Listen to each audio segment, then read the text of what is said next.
पहली शुरुआत ही वहीं से करना चाहते हैं, क्योंकि सावन है, शिव है, तांडव है। तो शिव तांडव, वो भी हिंदी में, आखिर ये कहाँ से एकदम सोच में आया और फिर कैसे इसको आगे करते चले गए आप लोग?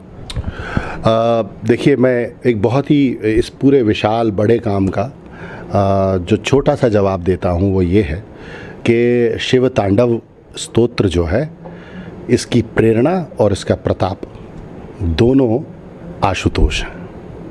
एक आशुतोष वो जो देवादिदेव महादेव हैं, और एक आशुतोष जो आपके और मेरे बड़े भाई हैं।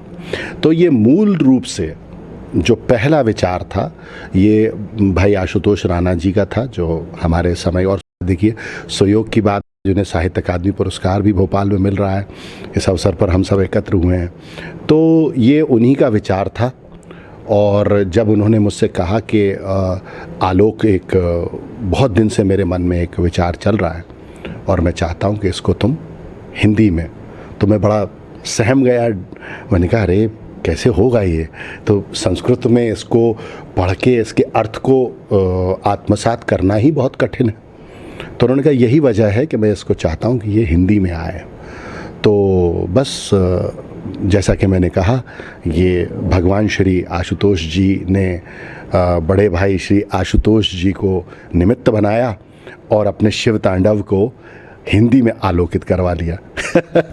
नहीं, लेकिन एक जो पहले जो सबसे बड़ी बात आती है कि शिव तांडव की जो बहर है, जो संगीत को जितना लोग समझते हैं, मैं उतना उसकी लय को और लहर और बहर को नहीं समझता हूँ, लेकिन उसका जो भाव है, देखिए किसी भी चीज़ का रूपांतरण करना पहले ही कठिन है, और उसके भाव को लेकर के आना, उसके उसी मीटर में लेकर के आना, ये कितना कठिन रहा होगा, क्योंकि शब्दों को चुनना, चीज़ें करना।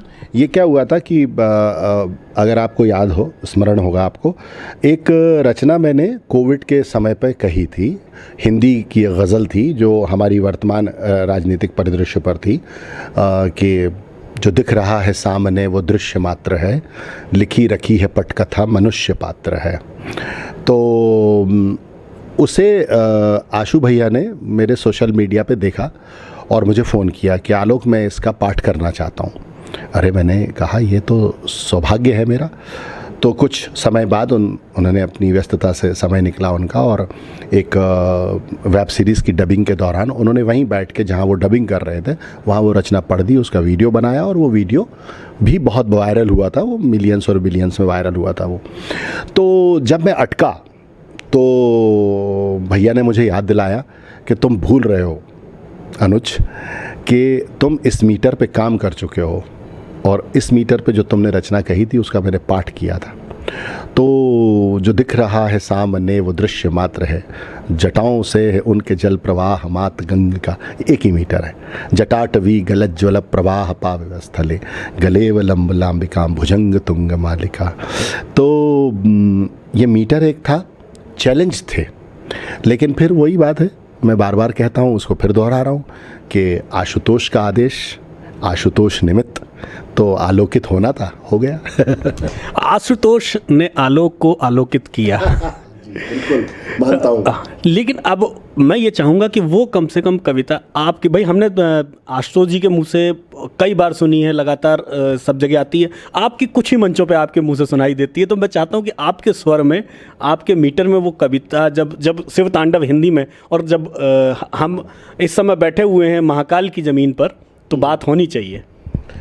मैं आपको उसके कुछ जो मुझे बहुत प्रिय हैं, प्रिय तो पूरा ही है, पर मैं कुछ उसके सुनाता हूँ आपको कि जटाओं से है जिनके जल प्रवाह मात गंग का, गले में जिनके सज रहा है हार विष भुजंग का, डमट डमट डमट डमरू कह रहा शिव शिवम, तरल अनल गगन पवन धरा धरा शिव शिवम।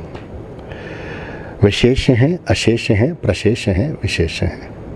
अब देखिए, ये जो मूल शिव तांडव स्तोत्र है, ये उसका श्लोक नहीं है, पर आशुतोष जी चूँकि वैचारिक रूप से पूरी तरह से मुझे मार्गदर्शित कर रहे थे, तो उन्होंने ये देवादिदेव महादेव की ये खूबियाँ मुझे बताई हैं, जिसको मैंने फिर शब्दों में पिरोया। विशेष हैं अशेष हैं प्रशेष हैं विशेष हैं, जो उनको जैसा धार ले वे उसके जैसा भेष हैं।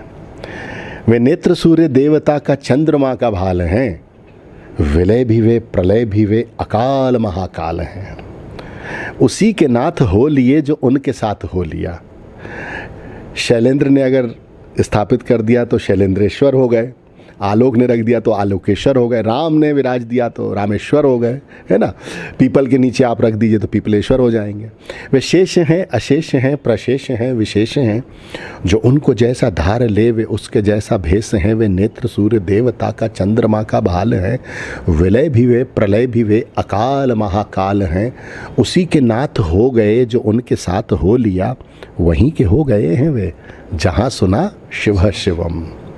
तो बस ये मुझे लगता है कि ये कोई वो थी। इसमें मैं एक चीज़ ज़रूर शैलेंद्र भैया ऐड करना चाहूँगा, और वो ये कि अक्सर आप जैसे जब मित्र मुझसे बात करते हैं, पत्रकार बात करते हैं, तो वो ये सवाल करते हैं कि कैसे हुआ। मुझे लगता है कि इस तरह की जो रचनाएं होती हैं वो कवि का कथ्य नहीं होता, वो कवि का कार्य नहीं होता, कवि सिर्फ उसमें माध्यम होता है।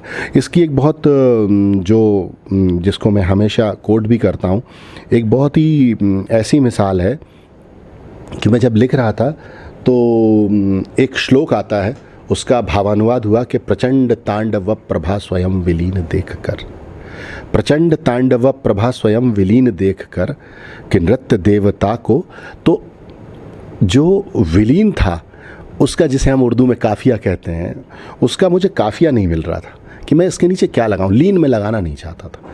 मैंने अपने संपूर्ण जीवन में प्रलीन शब्द कभी नहीं सुना था, कभी नहीं सुना था। मुझे, मेरी अज्ञानता कह लीजिए, मेरा कम अध्ययन कह लीजिए। तो मैंने ये सोचा, एक होता है राइटर ब्लॉक, मैंने कहा कहीं वो ना आ जाए और मेरा सृजन रुक ना जाए।